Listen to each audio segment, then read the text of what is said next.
dalam setiap langkah hidupku. Hatiku percaya dalam setiap perkataanmu. Kau yang menggenapi, Kau yang membawaku dalam dekapan kemurahan-Mu.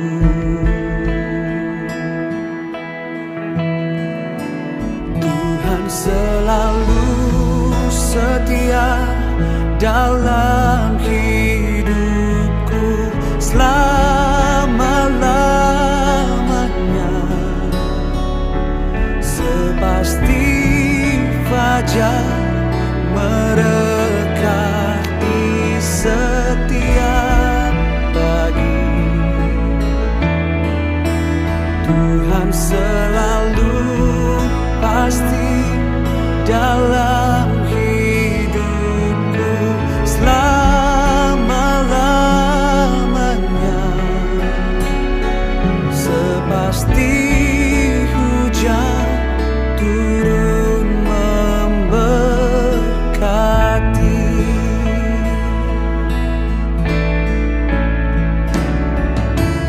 Tuhan turut bekerja dalam segala perkara, dalam suka dan duka. Uji firman-Nya selalu pasti.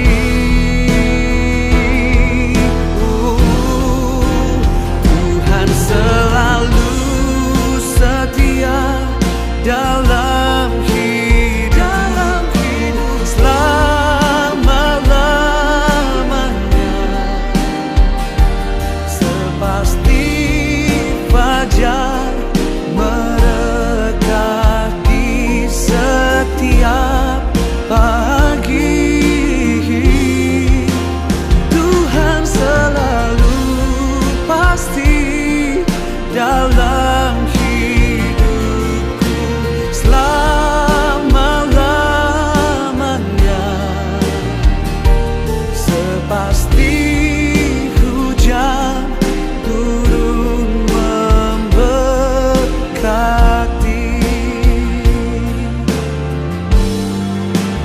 Tuhan setia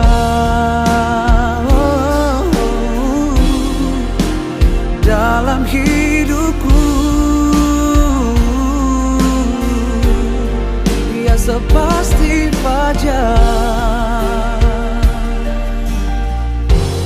selalu setia.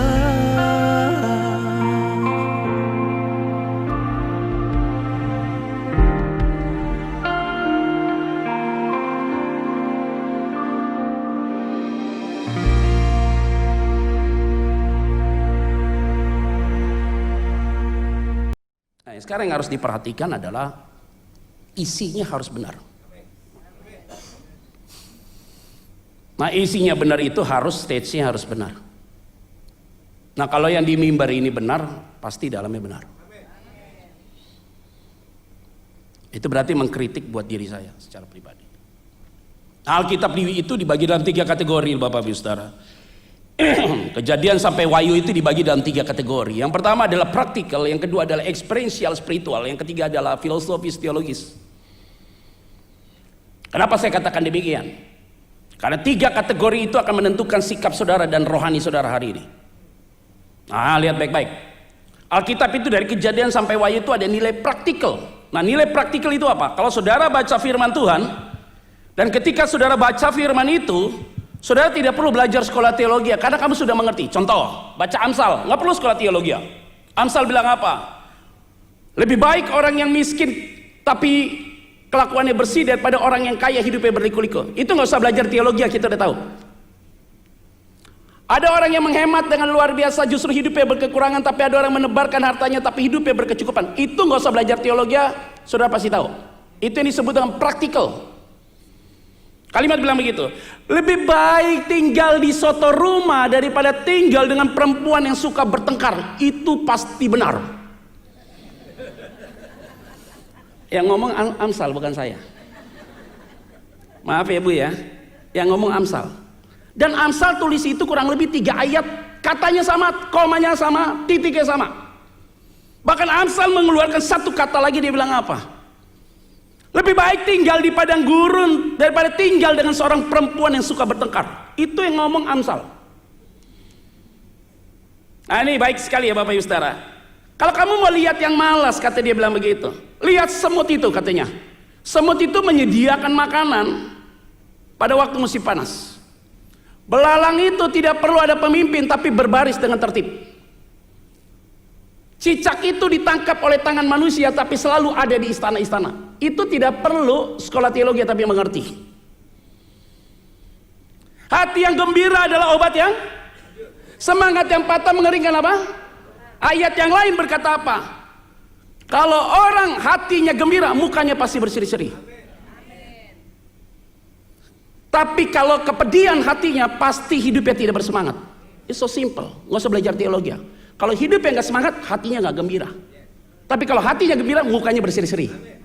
Kayak hari ini kan mukanya cerah semua. Apa terima gaji?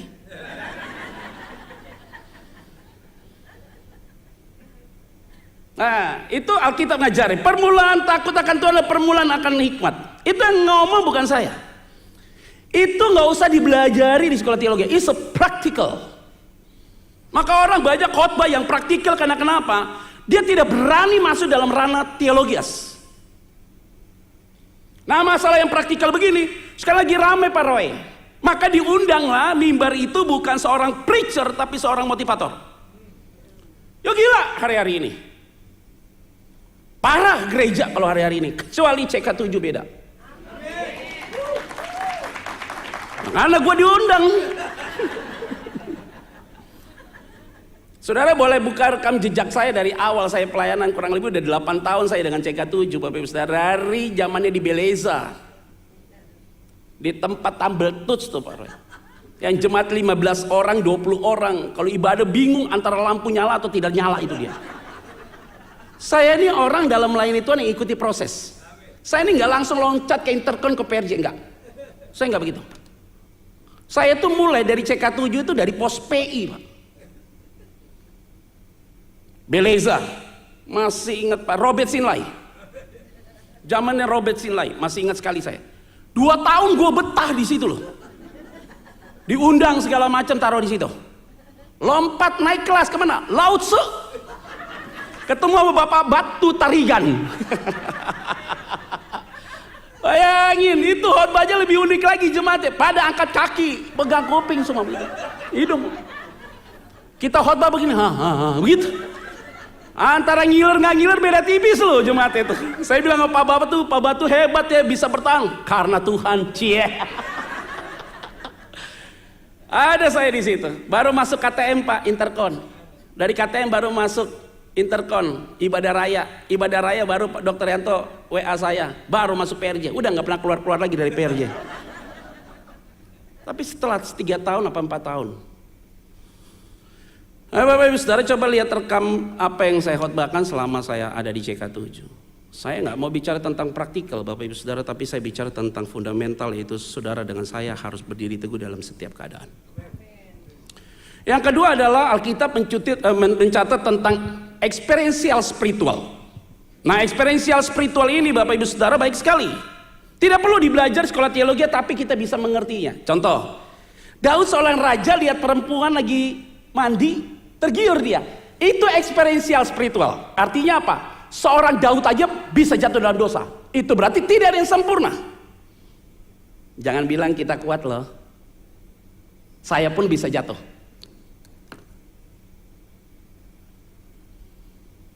Kayak saya nggak mau ngomong sama gadis-gadis. Sama ibu-ibu pun saya nggak mau. Kenapa? Pak, saya kan lebih tua dari Bapak. Iya, kalau setan masuk kayak remaja dia.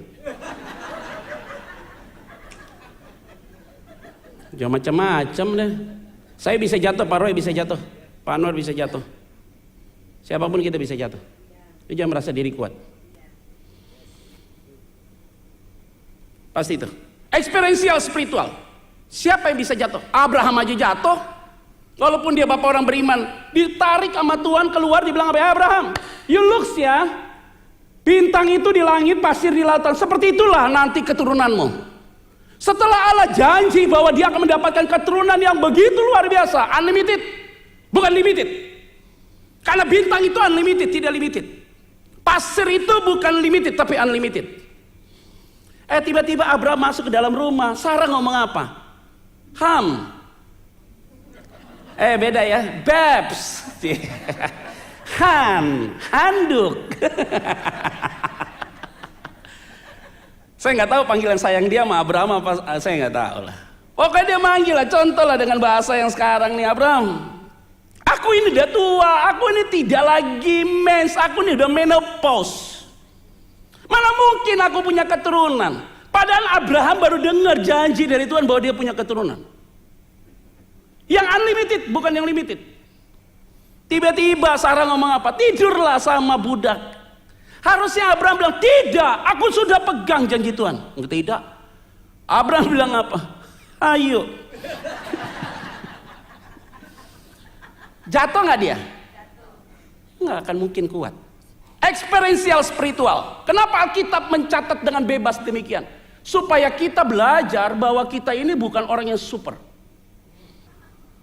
Nah ini Bapak Ibu Saudara, kita harus real bahwa ini manusia itu harus begitu. Hamba Tuhan itu adalah hamba Tuhan yang diurapi Tuhan, tapi dia masih di darah dan daging. Jadi kamu nggak bisa melihat bahwa hamba Tuhan itu sempurna. Kamu nggak bisa lihat bahwa pelayan Tuhan itu sempurna. Kamu nggak bisa lihat begitu. Kamu hanya bisa lihat Tuhan itu yang sempurna. Ada amin nggak? Ukuran kamu melayani, ukuran kamu berjemaat adalah lihat orang. You wrong. Kamu salah. Tapi ukuranmu melayani, ukuranmu berjemaat itu karena engkau lihat Tuhan yang besar. Nah, yang ketiga adalah ini yang berat dihotbahkan, hanya bisa ada di sekolah teologi. Filosofis teologis. Nah, filosofis teologis ini berat, Bapak Ibu Saudara. Allah itu datang sebagai manusia. Sebelumnya dia adalah firman. Firman itu datang sebagai manusia. Bagaimana bisa mengerti? Firman datang menjadi manusia. Dan firman itu adalah kita. Dan firman itu adalah Yesus. Yesus tinggal bersama dengan saudara. Dia mati tersalib untuk saudara. Darahnya tertumpah untuk saudara. Dan dia berjanji bahwa di surga banyak tempat tinggal. Dia pergi ke sana untuk menyediakan tempat. Dia akan balik lagi untuk menjemput saudara. Ini susah dapat dicerna oleh pikiran kita. Filosofis teologis. Roh Kudus dulu masuk baru kita percaya, atau kita percaya dulu baru Roh Kudus masuk? Yesus datangnya seperti apa? Apa Yesus ada? Apa Allah ada? Ini bicaranya susah sekali. The Holy Spirit itu seperti apa? Susah sekali. Saya aja khotbahnya susah, apalagi saudara yang dengar. Ini filosofis teologis, hanya bisa ada di sekolah teologi. Nah, saya belajar itu Bapak Ibu Saudara, dan saya tidak mau bicara itu terlalu berat.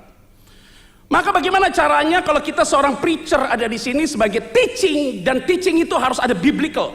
Artinya apa? Ada praktikal, ada experiential, spiritual, juga harus ada filosofis teologis. Baru kita keluar dari tempat ini menjadi jemaat yang berkualitas. Yang setuju katakan. Nah, itu tepuk tangan gitu adalah experiential spiritual. Karena melihat dapat sesuatu, oh good ya. Tapi pas keluar kita oh benar tuh pendeta pendek ngomongnya apa. Praktikal tuh namanya. Itu namanya praktikal. Tapi pas kalian lihat gempa ada terjadi, saudara bilangin, oh sebentar lagi Yesus datang. Filosofis teologis. Nah kalau begitu kita keluar tenang. Supaya jemaat ini hidup dalam takut akan Tuhan. Ada amin? Jadi kalau ada kehidupan sedikit-sedikit goncang, pasti Tuhan tolong. Filosofis teologis. Experiential spiritual. Ya kita buka Alkitab sekarang.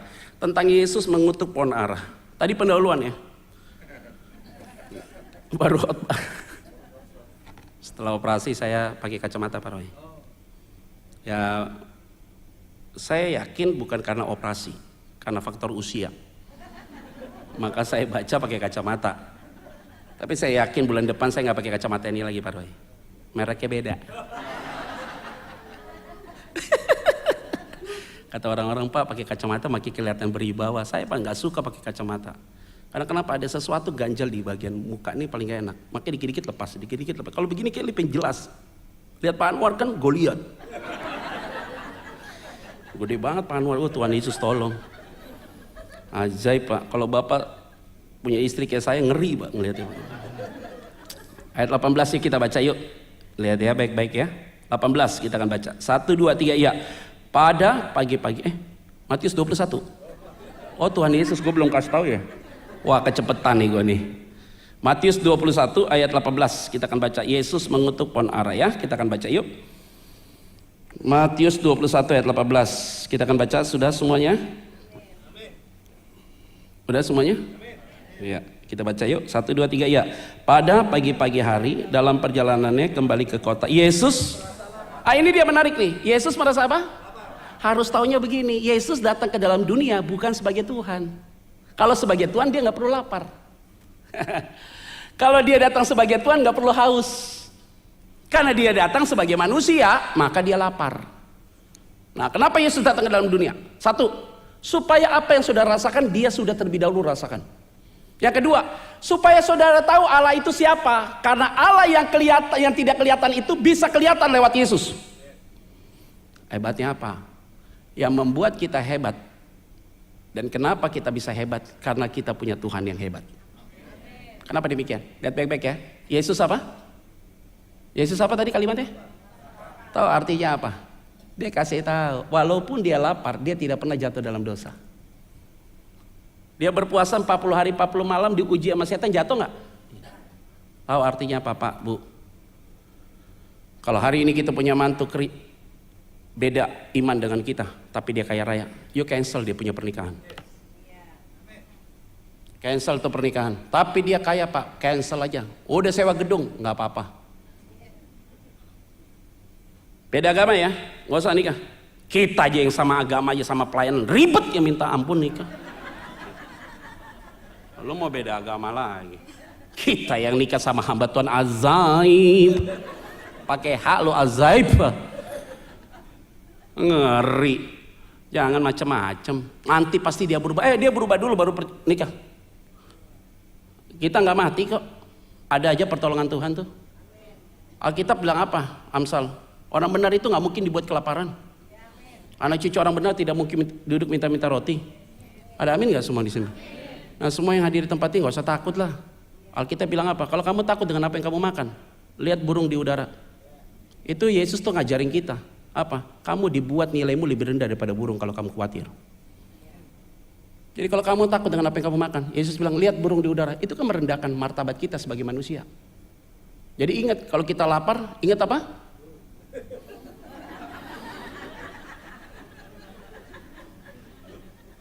Kalau kita lapar ingat apa? Burung. Pikiran salah nih. Pak Roy, saya dengar cerita dulu Pak Roy. Ini ada satu gereja nih Pak. Pendetanya udah tua Pak. Waduh berdoa Pak. Luar biasa dia di depan. Tuhan jadikan kami anak-anakmu seperti burung. Burung.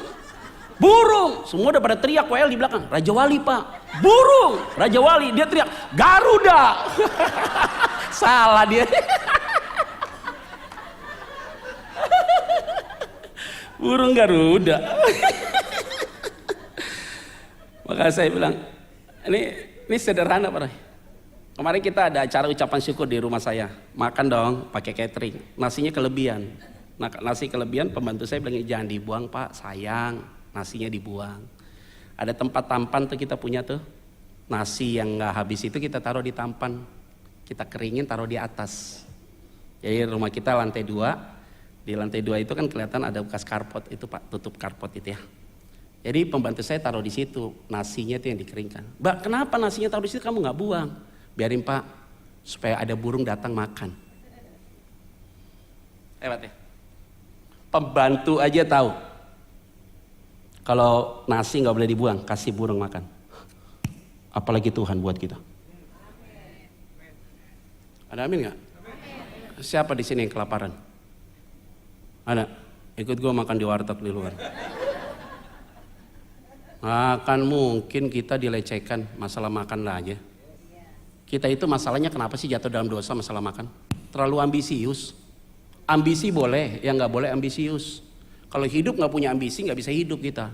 Yang bahaya apa? Ambisius, mau lebih dari orang lain. Saya lihat teman saya udah kaya raya Pak Roy. Pabriknya besar, garment, pekerjanya sudah hampir ribuan orang. Hebat, umur baru 33 tahun. Lihat mukanya dia nggak happy kelihatannya. Gue bilang hebat ya lu ya. Dari susah sampai senang muka lu nggak berubah. Lu hebat lu, gue bilang lu. Bos, ada duit banyak liburan bos. Nikmati hidup ini, gue bilang gitu sama dia. Umur lu baru 33 tahun. Udah kaya begini, luar biasa lu. Nikmati hidup bos. Udah pergi ke luar negeri belum? Belum pernah. Ngeri banget lu. Mobil mewah. Ada Mercy, ada Alphard, ada segala macam. Lu belum pernah pergi ke luar negeri? Belum. Kemana-mana naik motor. Azaib lu. Saya tanya kenapa begini nih? Ada yang ngomong di situ. Istrinya bilang apa? Susah laki gue. Kenapa gue yang nikmati pak pergi kemana-mana? Laki gue gak bisa nikmati kenapa? Dia mau kaya seperti uncle-nya. Saya bilang apa? Apa yang dikatakan sukses dan apa yang dikatakan excellent itu bukan karena engkau sampai tujuan, bukan. Excellent dan sukses itu adalah apa? Engkau sampai di tujuan bukan karena membandingkan dirimu dengan orang lain. Kamu tahu sukses itu apa? Hadirmu hari ini tidak digantung melihat orang lain. Kenapa engkau sukses? Tapi karena engkau lihat Tuhan, maka engkau sukses. Ada amin gak? Hari ini kita semua yang ada di tempat ini mau ukur kita kekayaan dengan koko kita, adik kita. Ya diketawain orang. Koko kita udah usaha waktu kita SMA. Sekarang dia usaha 10 tahun udah kaya raya. Kita baru SMA dia udah kaya. Kita mau kaya seperti dia. Ikuti proses dong. Saya mau khotbah seperti Bapak. Mau, iya. 20 tahun dulu lu masuk desa. Lu rasakan dulu perjuangan dari Tuhan. Learning by process, nggak ada yang instan. Mau diikut-ikut, mau dipaksa-paksa seperti apapun. Saya kasih tahu, lucu jadi ketahuan orang. Kayak dagelan dipaksa dia, seolah-olah dia nggak ngerti. Oh dia bagaimana? Dipaksa, kenapa? Nggak ada lagi yang dipaksa dia. Akhirnya apa? Jadi dagelan, jadi omongan orang, nggak bagus. Kalau sudah waktunya Tuhan tanpa dipaksa pun pasti Tuhan angkat dia.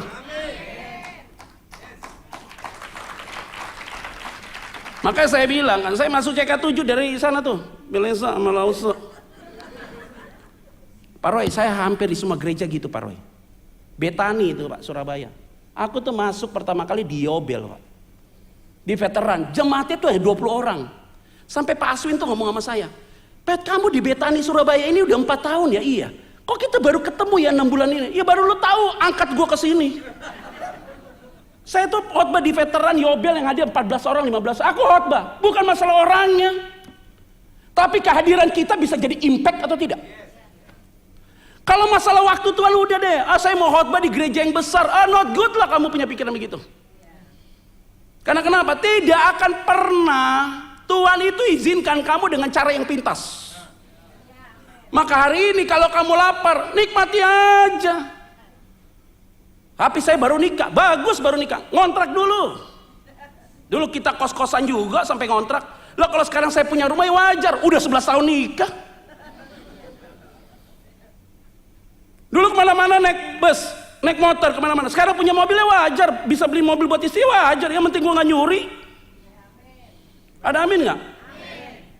Pak saya udah nikah Pak 20 tahun nggak punya rumah, pasti lu boros. Gaji 3 juta beli iPhone 15 juta sampai Yesus datang gak kaya-kaya lu bos. Yang orang kayak gini susah Pak Roy. Orang kayak gini gak mungkin maju dalam Tuhan. Tuhan tuh ngajarin kita apa? Untuk belajar menghitung segala sesuatu dengan tertib. Supaya kamu gak diketawakan orang kalau lagi bangun rumah. Maka hari ini ingat baik-baik Bapak Ibu Saudara. Tidak akan mungkin kau lapar. Tapi masalah adalah kita gak pernah merasa puas dengan hal itu. Tapi orang yang tahu bersyukur hidupnya pasti dicukupkan Tuhan. Amin. Pak Roy tadi cerita, Pak cerita dong Pak mengenai Bapak sakit. Saya udah gak mau cerita lagi sebenarnya Pak Roy. Udah selesai urusannya. Saya udah janji sama Tuhan dan dunia. Saya cerita di bulan Agustus Pak Roy. Bulan September saya mau khotbah murni aja saya. Saya mau cerita Pak Roy. Waktu saya sakit dioperasi tanggal 23 Mei ya. Apakah saudara bilang saya ini udah pulih? Ya pulih lah. Kalau enggak saya enggak khotbah kan.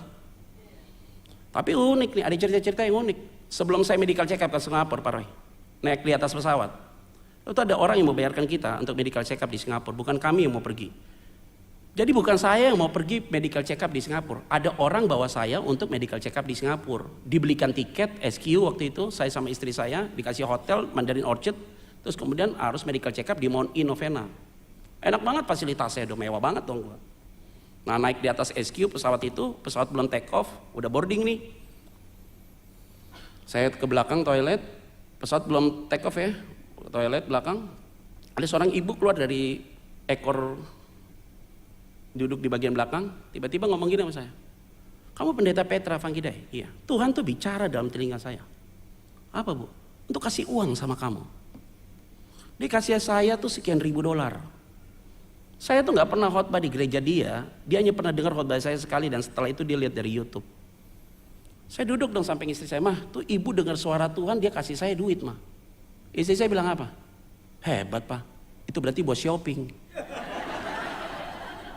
Kalau dia nggak salah Pak Roy. Tiket dibelikan, hotel dikasih, medical check up dibayarin orang. Jadi kalau ada orang kasih kita duit di atas pesawat, itu berarti Tuhan siapkan sampai kita shopping. Hebat banget Tuhan itu menurut saya. Dan memang dia benar hebat. Pergi medical check up, ada hadiah di kepala. Atau hasil MRI ada hadiah di kepala saya. Itu berarti duit itu buat berobat saya. Saya nggak tahu duit itu kenapa, tapi Tuhan tahu itu duit untuk disiapkan buat saya. Nah ini pemeliharaan Tuhan.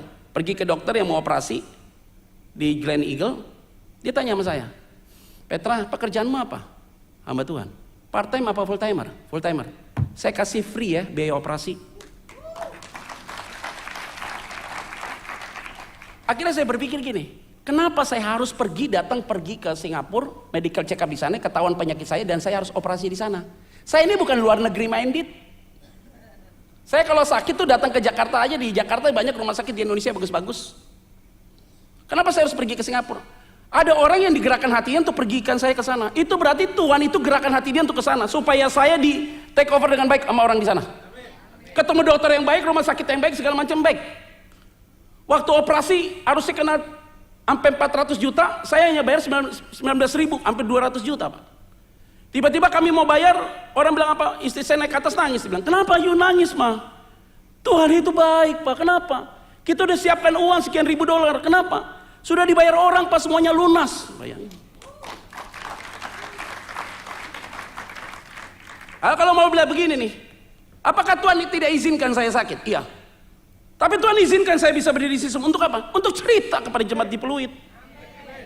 Bahwa Tuhan yang saudara sembah dan saya layani dan saya sembah, dia tidak pernah tinggalkan saudara. Jadi masalah lapar aja teriak. Kalau nggak punya makan datang sini ya, nanti ada roti.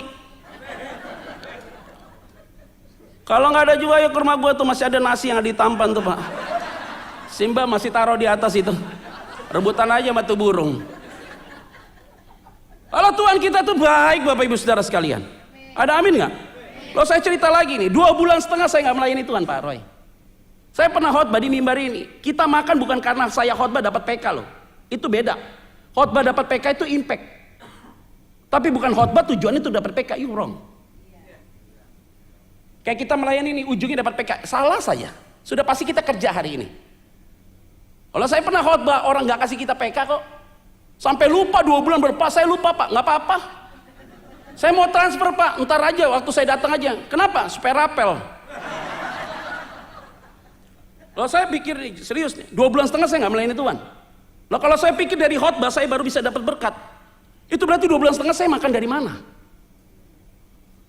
2,5 bulan saya di rumah duduk manis tulis buku Pak Roy, tulis buku, siapkan khotbah, dapat firman, jadi rema, tulis semua segala macam. Hanya berdoa, praise and worship 2,5 bulan begitu. Dari mana duit?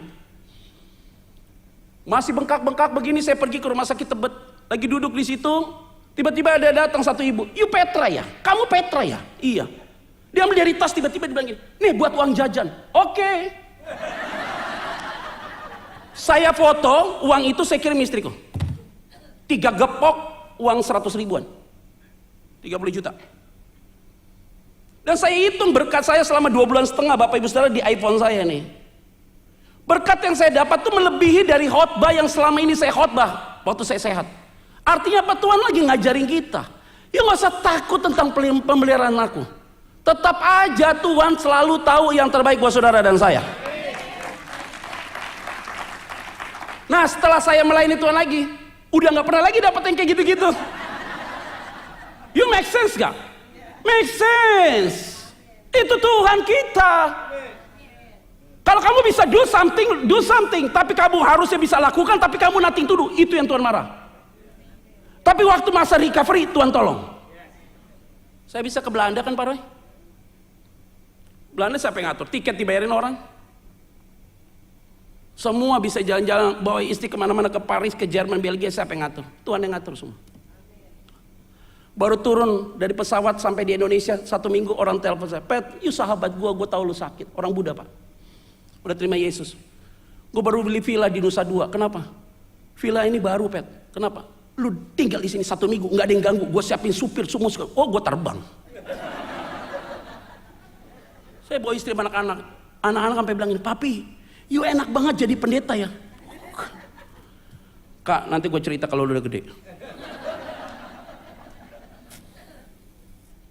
Bilang cuma satu ya. Kalau engkau bergaul sama orang baik, engkau akan dihadirkan Tuhan di kelilingmu orang-orang baik. Amin. Ada amin gak? Yuk kita baca yuk 19.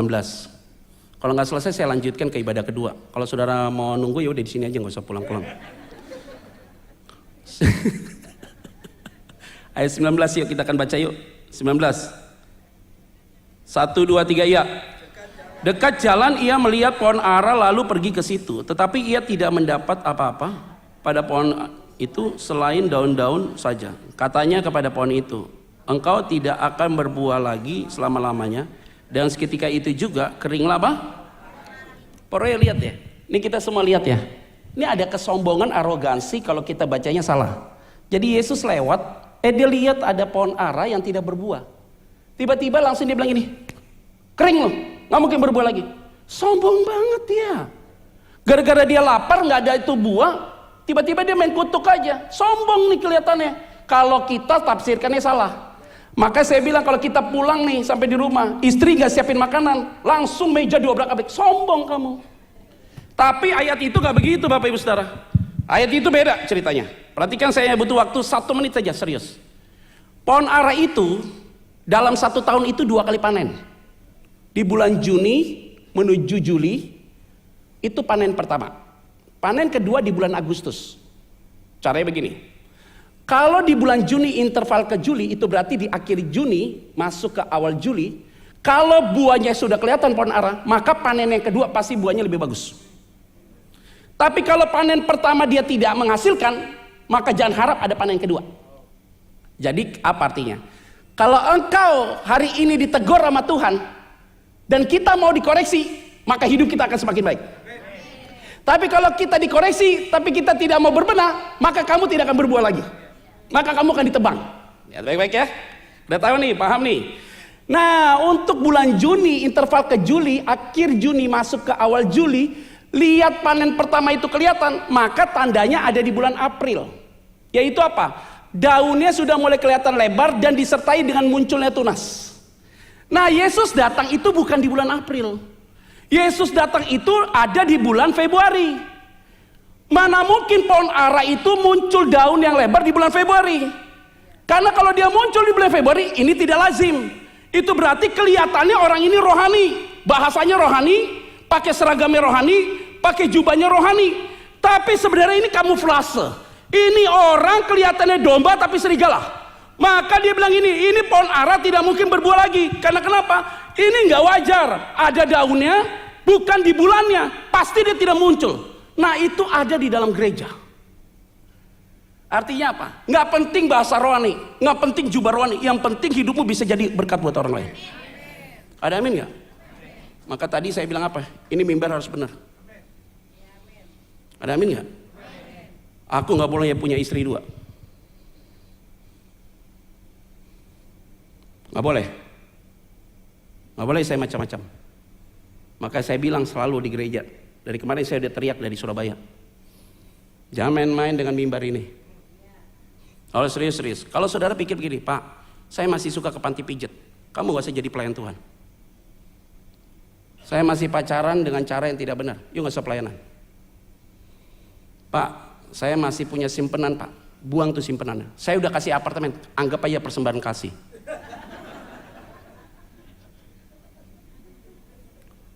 Tapi jemaat boleh nggak datang yang brengsek? Boleh. Jemaat mau datang dia siapapun dia, sebobrok apapun dia boleh. Yang di sini nggak boleh. Di sini beda nih. Semua yang pakai jas ini juga begitu. Kalau kita anggap bahwa pelayanan ini kita datang hanya datang, kita datang tidak dapatkan sesuatu, spirit nggak ada intimacy, nggak ada bonding dengan Tuhan, nggak ada gregetan ya dengan Tuhan. Yuk berhenti pelayanan, duduk manis sama Tuhan, berserah sama Tuhan. Something happen dengan kamu. Kalau ada something happen dengan kamu, yuk berbenah dulu dengan Tuhan. Supaya apa yang kita lakukan ini tidak sia-sia, tapi kita lakukan ini selalu ada dampak bagi banyak orang.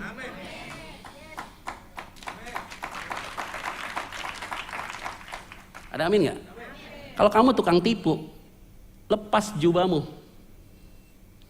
Kalau kamu tukang ngambil berkati orang, lepas jasmu, jangan pelayanan dulu. Kalau hidup saya gak benar nih Bapak Ibu Saudara, masih pakai narkoba, nyuntik, pergi ke tempat prostitusi, melakukan hubungan seks di luar dari yang wajarnya, segala macam, yuk gak usah pelayanan lagi. Percuma saya melayani, buang waktu, wasting time saya, sia-sia semua, gak ada artinya sama sekali. Maka itu yang akan dipotong oleh Tuhan. Maka bagi saya waktu saya sakit Pak Roy, itu teguran buat saya, supaya hatiku dimurnikan oleh Tuhan. Maka saya mau lurus-lurus saja, kenapa? Gua gak mau sakit lagi. Bagi saya sakit itu belajar untuk introspeksi diri. Pasti Tuhan ada maksud di balik itu. Maka semua yang hadir di dalam ruangan ini ingat baik-baik ya, Tuhan terlalu baik buat saudara dan saya. Ada amin? Kita masuk yuk ayat 20, 21. Ayat 20. 1, 2, 3 ya. Melihat kejadian itu tercenganglah murid-muridnya lalu berkata apa? Bagaimana mungkin pohon ara itu sekonyong-konyong menjadi apa? Menjadi apa? Lihat baik-baik ya. Ini pasal berapa? 21. Ada pasal 1 sampai dengan pasal berapa?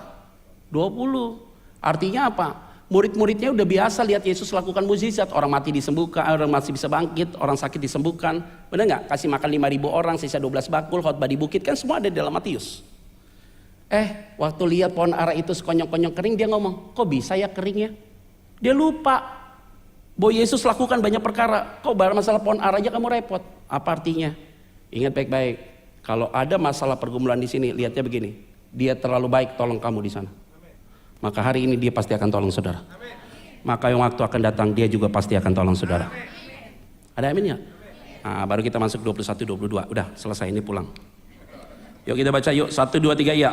Yesus menjawab mereka. Aku berkata kepadamu, sesungguhnya jika kamu percaya dan tidak apa? Kamu bukan saja akan dapat berbuat apa yang kuperbuat dengan pohon ara itu, tetapi juga jikalau kamu berkata kepada gunung ini, berancaklah dan tercampaklah ke dalam laut, hal itu akan terjadi. Ayat 22, 1, 2, 3 ya. Dan apa saja yang kamu minta dalam doa dan dengan penuh kepercayaan, kamu akan apa? Kalimatnya apa? Yang kedua, ayat 21, 22. Harus dengan apa? Percaya dan jangan apa? Bimbang. Yang kedua adalah dengan penuh apa? Kepercayaan. Maka hari ini semua yang hadir di tempat ini kita bisa lakukan apa yang Yesus lakukan dengan satu cara, yaitu 2 cara, yaitu percaya dan jangan bimbang. Dan yang kedua penuh dengan apa? Kepercayaan. Maka hari ini jangan ada yang kebimbangan sedikit pun. Orang kalau punya harapan yang besar, dia tidak mungkin bimbang. Ada amin nggak? Ketika kita percaya, setan masuk untuk supaya kita bimbang, kita tolak, kita yakin pasti Tuhan akan tolong kita. Ada amin nggak? Jadi kalau engkau percaya dan tidak bimbang, engkau bisa pindahkan gunung itu, pindah ke laut. Itu hanya sebuah sebagai gambaran, jangan dipraktekin. Nanti praktekin keluar nggak ada ke puncak. Puncak pindah ke Ancol. Gak enak terbang dia. Jangan begitu. Maksudnya begini, dunia bisa lakukan sesuatu, dunia lakukan yang tidak bisa dilakukan, tapi kita bisa lakukan yang dimana dunia tidak bisa lakukan. Percaya dan jangan bimbang. Ada amin gak? Yang kedua adalah penuh kepercayaan. Apa tuh penuh kepercayaan? Begini nih, setiap apa yang kita sampaikan, totalitas dalam hidup kita, ketika kita sampaikan begitu, maka kita yakin Tuhan sudah men-take over apa yang kita sampaikan. Di saat bersamaan Tuhan sudah mengembalikan kembali ke kita dan kita sedang menerima. Sifatnya simultan dan tidak ada proses yang begitu panjang. Lihat baik-baik ya. Setiap doa yang kita sampaikan, kita yakin bahwa Tuhan itu sudah mengambil dan men-take over, dan di saat bersamaan Tuhan sudah mengembalikan kepada kita dan kita sudah menerimanya. Contohnya apa? Setiap apa yang kamu doakan tidak perlu lagi dibahas. Karena setiap apa yang kamu doakan, kamu sudah berserah sama Tuhan. Dan apapun yang kamu sudah sampaikan pada Tuhan, Dia tidak pernah lupa. Dan Dia akan jawab tepat pada waktunya. Tuhan Yesus memberkati. Shalom. Mari kita bangkit berdiri bersama-sama saudara. Berikan sorak-sorai, berikan kemuliaan bagi Tuhan kita Yesus Kristus. Amin. Dialah Tuhan yang kuat, ya Tuhan yang besar.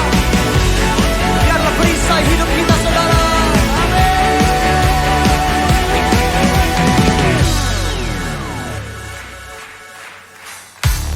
Tinggal dekatmu ku aman, hidup dalammu ku menang. Kau yang memegang hidupku di tanganmu. Kau meneguhkan langkahku. Kami berjalan bersamamu Tuhan. Ku berjalan di dalam kekuatan-Mu. Come on. Tuhan Kau perisaiku. Lewati badai tak akan ku goyah. Imanku tetap teguh, takkan ku ragu mengikutimu. Yang percaya buat Tuhan kita besar katakan amin.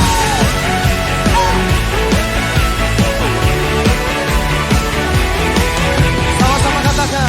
Tinggal dekatmu ku aman, hidup dalammu ku menang.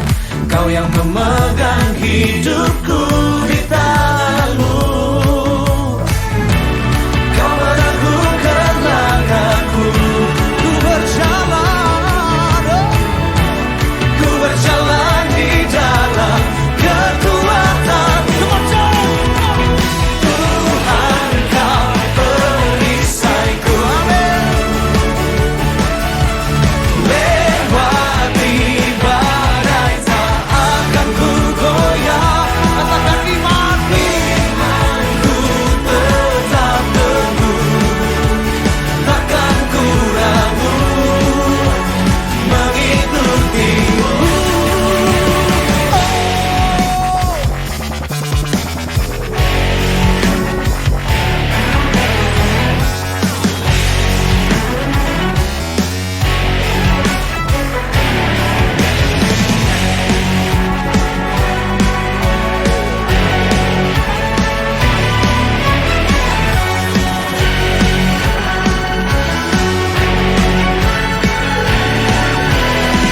Mari lambaikan tanganmu sama-sama saudara. Hey. Kau meneguhkan langkahku. Oh, oh, oh. Ku berjalan di dalam kekuatan-Mu. Kekuatan-Mu. Tuhan Kau perisaiku. Lewati badai tak akan ku goyah. Imanku tetap teguh, takkan ku ragu mengikuti. Tuhan Kau perisaiku. Amin. Lewati badai tak akan ku goyah. Imanku tetap teguh, takkan ku ragu mengikutimu. Katakan takkan ku ragu, takkan ku ragu mengikutimu.